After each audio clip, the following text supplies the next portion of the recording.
مختصر یہ کہ جو نبی دنیا میں تشریف لائے کوئی نہ کوئی معجزہ ضرور ساتھ لائے تاکہ لوگ ان کی سچائی پر ایمان لے آئیں۔ اگر کوئی شخص نبوت کا دعویٰ کرے اور ہاتھ کی صفائی سے کوئی شعبدہ دکھائے تو وہ معجزہ نہیں ہے۔ معجزہ ہونے کے لیے چند شرائط ہیں۔ نمبر 1، وہ کام خلاف عادت ہو، قوانین فطرت کو توڑنے والا ہو۔ نمبر 2، اس کام کو اللہ کسی نبی یا رسول کے ہاتھوں پر ظاہر کرے۔ نمبر 3، عورتوں سے ظاہر نہ ہو، اس لیے کہ انبیاء سب کے سب مرد تھے۔ اللہ تعالیٰ سورہ یوسف آیت 109 میں فرماتے ہیں، آپ سے پہلے ہم نے جتنے رسول بھیجے سب مرد ہی تھے۔ نمبر 4، اس معجزے سے وہ دوسروں کو چیلنج بھی کرے کہ مخالفین میں سے کوئی ایسا کر کے دکھائے، چاہے سب مل کر دکھائیں، مطلب یہ کہ وہ معجزہ سب کے لیے چیلنج ہو۔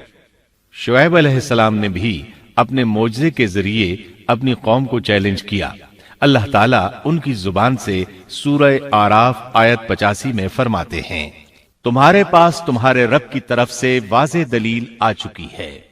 شعیب علیہ السلام ایسے واضح اور روشن امور ان کے سامنے پیش کرتے ہیں کہ جن پر عمل پیرا ہو کر وہ دنیا و آخرت میں فلاح پا سکتے تھے۔ سورۃ الاعراف آیت 85 میں ہے، بس تم ناپ تول پورا کیا کرو اور لوگوں کو ان کی چیزیں کم کر کے مت دو، اور روئے زمین میں اس کے بعد کہ اس کی درستی کر دی گئی فساد مت پھیلاؤ، یہ تمہارے لیے فائدہ مند ہے اگر تم تصدیق کرو۔ اللہ تعالیٰ سورۃ الاعراف آیت 86 میں فرماتے ہیں، اور تم سڑکوں پر اس غرض سے مت بیٹھا کرو کہ اللہ پر ایمان لانے والوں کو دھمکیاں دو۔ مطلب یہ کہ تمام تجارتی راستوں میں کٹوتیاں کرنے کے لیے نہ بیٹھا کرو۔ اگر وہ تمہیں رقوم ادا نہیں کرتے تو تم انہیں دھمکیاں دیتے ہو، جیسا کہ سورۃ الاعراف آیت 86 میں ہے۔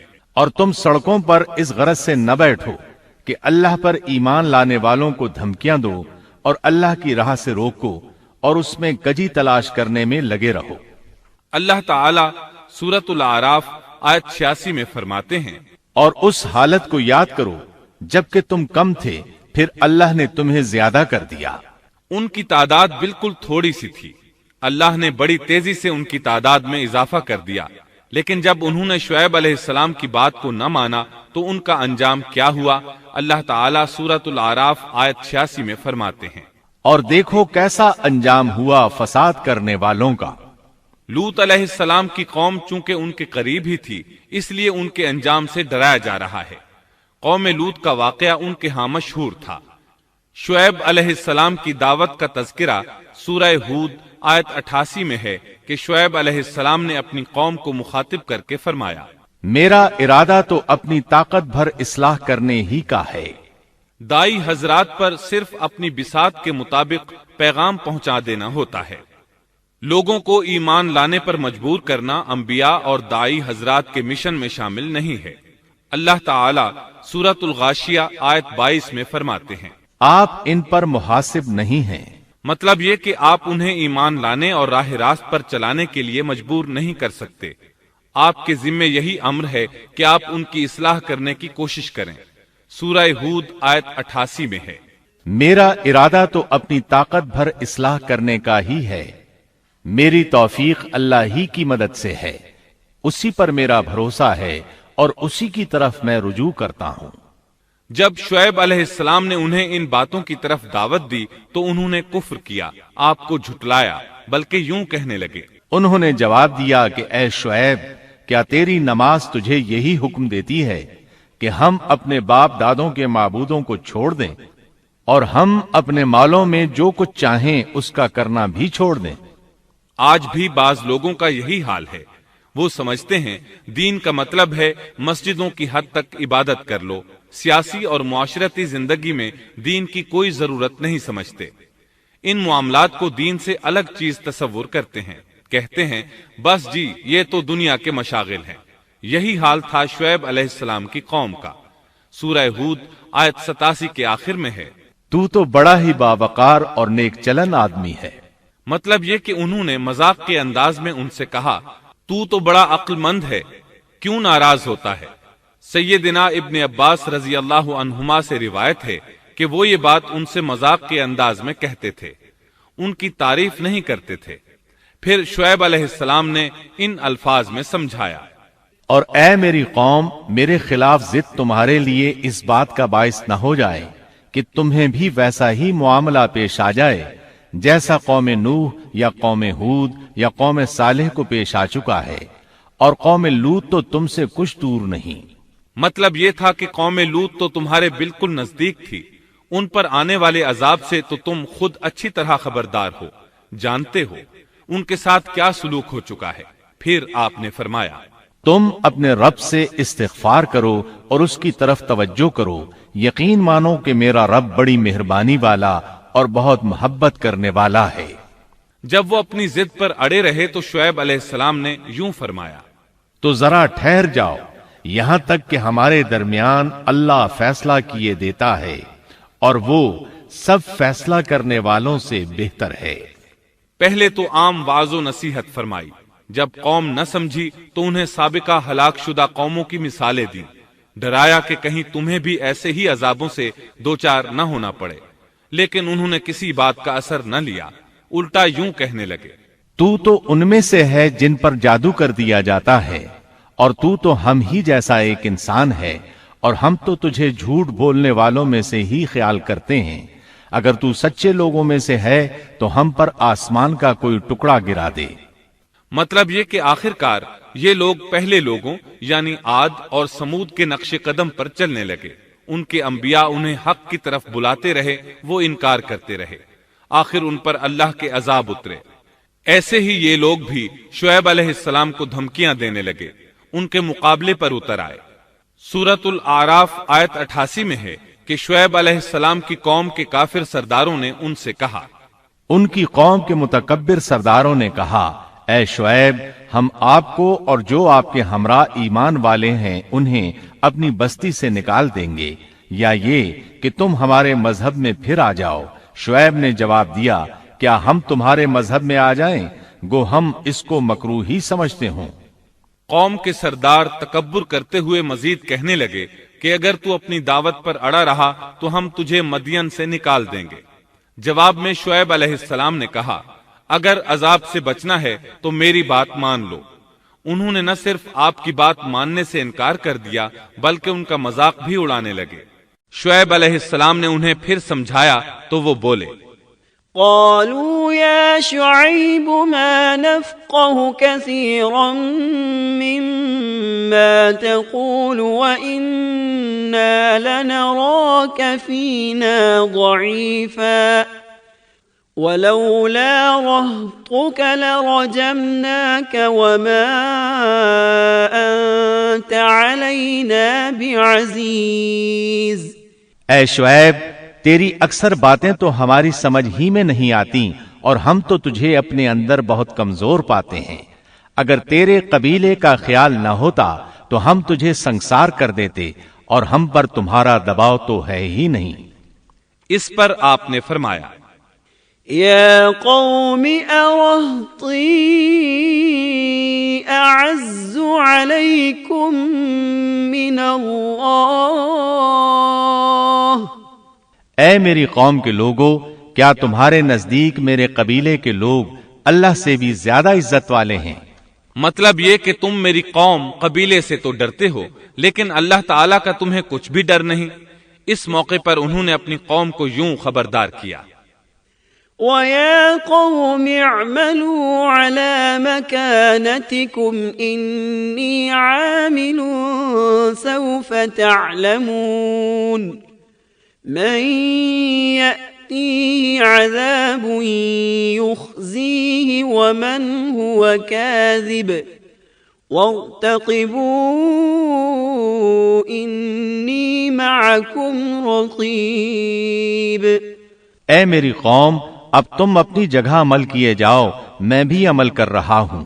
بہت جلد تمہیں معلوم ہو جائے گا کہ کس کے پاس وہ عذاب آتا ہے جو اسے رسوا کر دے، اور کون ہے جو جھوٹا ہے۔ تم بھی انتظار کرو، میں بھی تمہارے ساتھ انتظار کرتا ہوں۔ پھر آپ نے دعا فرمائی، اے اللہ، میرے اور میری قوم کے درمیان فیصلہ کر دے۔ ادھر قوم کے لوگ انہیں بستی سے نکالنے اور سنسار کرنے کی دھمکیاں دینے لگے۔ آپ کی دعا کے الفاظ سورہ آراف آیت 99 میں آئے ہیں۔ ربنا افتح بيننا وبين قومنا بالحق وأنت خير الفاتحين۔ اے ہمارے پروردگار، ہمارے اور ہماری قوم کے درمیان حق کے موافق فیصلہ کر دے، اور تو سب سے اچھا فیصلہ کرنے والا ہے۔ آخرکار فیصلے کی گھڑی آ پہنچی۔ اللہ تعالیٰ نے سیدنا شعیب علیہ السلام اور ان پر ایمان لانے والوں کو نجات عطا فرمائی، اور ان کی قوم پر عجیب و غریب عذاب نازل ہونا شروع ہوا، اور عذاب صرف ایک ہی قسم کا نہیں تھا، کئی نوعیتوں اور شکلوں میں آیا۔ اللہ سبحانہ و تعالی ہمیں اپنی قدرت کی نشانیاں دکھاتے ہیں کہ قوم عاد کس طرح تند و تیز ہواؤں سے تباہ کی گئی، جبکہ شعیب علیہ السلام کی قوم کو اس کے بالکل برعکس عذاب دیا گیا۔ اللہ تعالیٰ نے ہوا کو روک لیا، حالت ایسی ہو گئی کہ ہوا بالکل نہ چلی، گرمی اور حرارت تیز ہو گئی۔ پھر اللہ تعالیٰ نے بستی سے باہر ایک بادل بھیجا، اس کے نیچے سایہ تھا، بچے، بوڑھے، جوان اور عورتیں سبھی اس سائے میں جگہ پانے کے لیے بھاگے تاکہ گرمی سے بچ سکیں۔ آخر بادل کے نیچے پہنچ کر بیٹھ گئے۔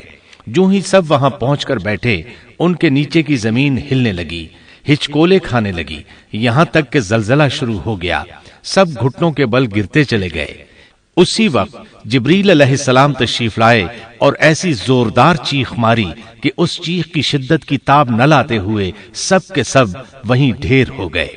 اللہ تعالیٰ سورۃ الشعراء آیت 189 میں فرماتے ہیں، فَأَخَذَهُمْ عَذَابُ يَوْمِ الظُّلَّةِ، پس انہیں سائبان والے دن کے عذاب نے پکڑ لیا۔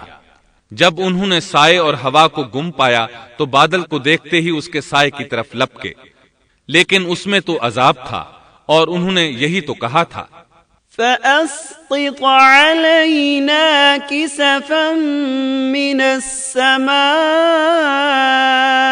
إِن كُنتَ مِنَ الصَّادِقِينَ، اگر تم سچے لوگوں میں سے ہو تو ہم پر آسمان کا کوئی ٹکڑا گرا دو۔ بس اللہ تعالیٰ نے آسمان سے ایسا ہی عذاب بھیج دیا۔ اللہ سورہ آراف آیت 91 میں فرماتے ہیں، فَأَخَذَتْهُمُ الرَّجْفَةُ فَأَصْبَحُوا فِي دَارِهِمْ جَاثِمِينَ، پس انہیں زلزلے نے آ پکڑا، سو وہ اوندھے کے اوندھے پڑے رہ گئے۔ اللہ تعالیٰ مزید فرماتے ہیں، سورہ ہود آیت 94 تا 95 میں ہے، وَلَمَّا جَاءَ أَمْرُنَا نَجَّيْنَا شُعَيْبًا وَالَّذِينَ آمَنُوا مَعَهُ بِرَحْمَةٍ مِّنَّا وَأَخَذَتِ الَّذِينَ ظَلَمُوا الصَّيْحَةُ فَأَصْبَحُوا فِي دِيَارِهِمْ جَاثِمِينَ كَأَن لَّمْ يَغْنَوْا فِيهَا أَلَا بُعْدًا لِّمَدْيَنَ كَمَا بَعِدَتْ ثَمُودُ۔ جب ہمارا عذاب آ پہنچا، ہم نے شعیب کو اور ان کے ساتھ تمام مسلمانوں کو اپنی خاص رحمت سے نجات بخشی، اور ظالموں کو سخت چنگھاڑ نے آ پکڑا جس سے وہ اپنے گھروں میں اوندھے پڑے رہ گئے، گویا کہ وہ ان گھروں میں کبھی بسے ہی نہ تھے۔ آگاہ رہو، مدین والوں کے لیے بھی ویسی ہی پھٹکار ہے جیسی پھٹکار سمود پر پڑی۔ شعیب علیہ السلام اور ان پر ایمان لانے والے ان لوگوں سے دور کھڑے تھے، وہ ان کی طرف حسرت بھری نگاہوں سے دیکھ رہے تھے۔ سورہ آراف آیت 93 میں ارشاد ربانی ہے، فَتَوَلَّى عَنْهُمْ وَقَالَ يَا قَوْمِ لَقَدْ أَبْلَغْتُكُمْ رِسَالَاتِ رَبِّي وَنَصَحْتُ لَكُمْ فَكَيْفَ آسَى عَلَى قَوْمٍ كَافِرِينَ۔ اس وقت شعیب ان سے منہ موڑ کر چلے اور فرمانے لگے، اے میری قوم، میں نے تمہیں اپنے پروردگار کے احکام پہنچا دیے اور میں نے تمہاری خیر خواہی کی، پھر میں ان کافر لوگوں پر کیوں رنج کروں؟ اس کے بعد وہ دوبارہ مدین کی طرف لوٹ آئے، کیونکہ مدین شہر تو باقی رہ گیا تھا، صرف اہل مدین ہی تباہ ہوئے تھے۔ بعد میں لوگ آہستہ آہستہ مدین میں آ کر آباد ہونے لگے۔ مدین شہر پھر سے آباد ہو گیا، اس کی رونقیں لوٹ آئیں۔ اب مدین کے اکثر باشندے مسلمان تھے، وہ مسلمان جو شعیب علیہ السلام کے ساتھ تھے۔ وہ اور دوسرے علاقوں سے آنے والے کفار اب اس شہر کے باشندے تھے، اور یہی وہ مدین شہر تھا جس میں سیدنا موسیٰ علیہ السلام تشریف لائے تھے۔ شعیب علیہ السلام کا قصہ اپنے اختتام کو پہنچا۔ اب ہم آپ کو اصحاب القریہ کا قصہ سنائیں گے۔